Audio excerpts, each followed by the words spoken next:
repairing tools, enchanting weapons, and naming pets. All this can be done using the anvil. But how, you may ask? Well, in this video, I'll be showing you everything you need to know about the anvil in Minecraft. So grab your anvil, load up your world, and let's get started.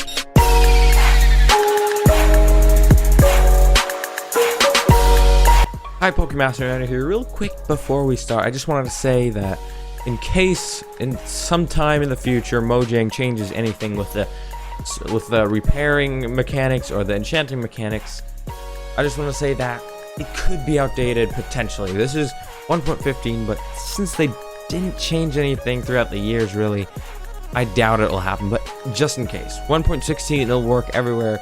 But I just want to say this just in case. So let's get on into the video. Alright, so obviously before we can start using the anvil, we'll have to craft it, and it's actually quite simple. So what you gotta do is you gotta open your crafting table, and you need 3 blocks of iron and 4 iron ingots. So you put the 3 blocks of iron in the top row, then you put 1 in the middle and 3 on the bottom, just like that, kind of like shaping an anvil in the crafting table. And then you can take it out of the crafting table and you got your anvil. Alright, so when you got it crafted, you're going to place it onto the ground, and then you're going to left click onto it. That'll bring you to this interface, somewhat like the crafting interface, but different. Obviously, it's kind of confusing if you don't know what everything means. That's why I'll explain everything first. So up here it says repair and name. Self-explanatory, that teaches you what it does. Under that, you'll have this text bar. In that, you can define what you want to rename it into. Like, what do you want it to be named? Like, you could put something in there and then name it Johnny. Okay, and then down here you have the 3 slots.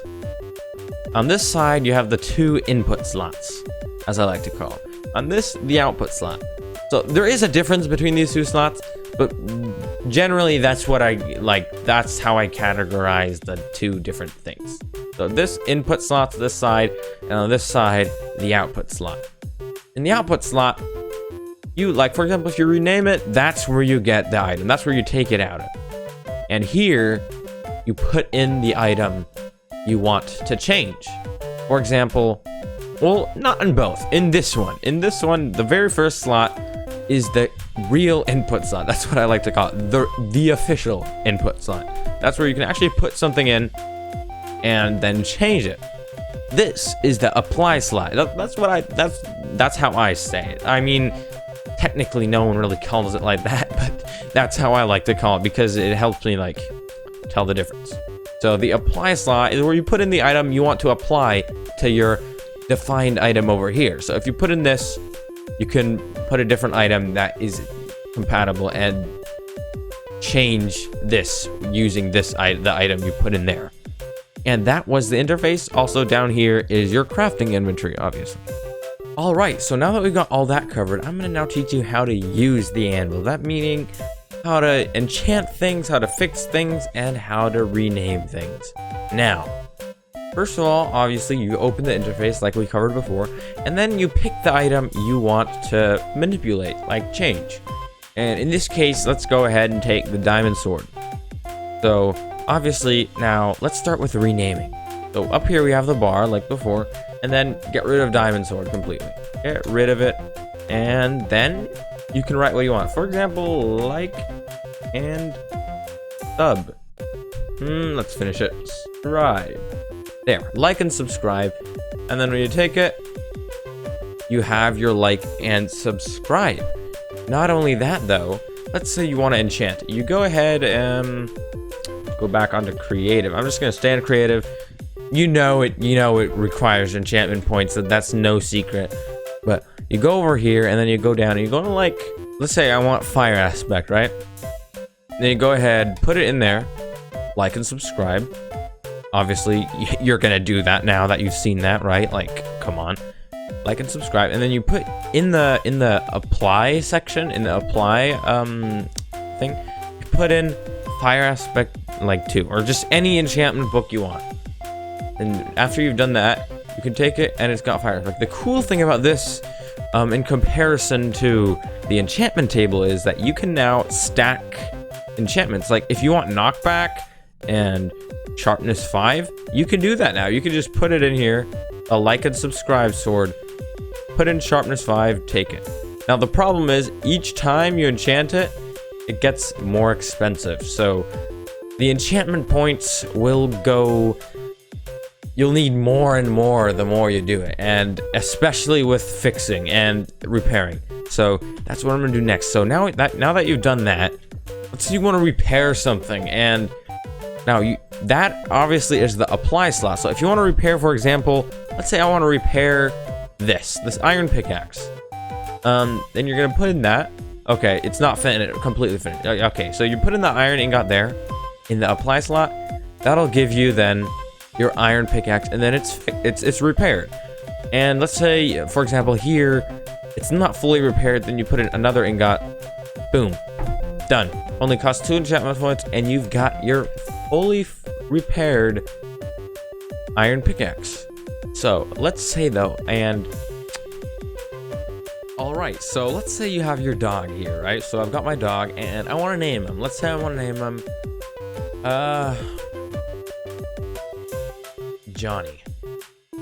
Okay, or no, George. Let's just name him George. We're gonna put that in there, and then obviously, so the name tag. I'll go into that first. The name tag. So many people probably have no idea what the name tag does, because I mean, it does absolutely nothing at first glance, right? But if you rename it here into the anvil, if you rename it, if you go ahead and do like George, and then you can take it. It'll cost an enchantment point, but that's okay. George. After you have that, you can just go ahead here. Bam. Now you've got George. Now his name is George. George. Perfect. And then he'll follow you around just like any other thing. And you have your named pet. Alright, another thing to keep in mind is that the anvil you have, the more you use it, like, it has durability. It breaks over time. So after a while of using it, it'll become into a chipped anvil. It'll turn into a chipped anvil. And then eventually it will be a damaged anvil. And then it will break after that. And that's another thing to keep in mind. Not like the crafting table where you can use it infinitely. The anvil will break over time, and that is pretty much the only utility block that will break over uses. That means a thing people like to do is to make it easier for themselves. For example, they'll create a tower of their anvils. That way they have their little tower, and that way, if they have, like, for example, you're like, you use it, and then it breaks. Let's say I used it, blah, blah, blah, and it breaks. One immediately falls back down, and you never run out, and then bump, bump, bump, until there's none. So that's a way to do it. I mean, obviously, people create redstone contraptions as well, but that's just the simplest way to do it. Alright, so that was everything you need to know about the Minecraft anvil. I hope you enjoyed. Most of all, I hope you learned something. If you did, leave a like. And if you're looking for more like tutorial content, something for the beginners. If you're new to Minecraft, welcome, first of all. And second of all, stick around for more tutorials about pretty much everything you need to know in Minecraft. I mean, I'm pretty sure I'm going to cover lots and lots of useful things in the future. Also, I'm gonna make some more base building I have some older building content, but there's gonna be new ones coming and more cool things. So if you enjoyed, leave a like, subscribe if you're looking forward for more, and comment something cool below. I'm always welcome for new ideas, so comment a cool tutorial idea down below, and I might actually make a video on it. And I hope you enjoyed. And in that case, see you in the next one. Goodbye.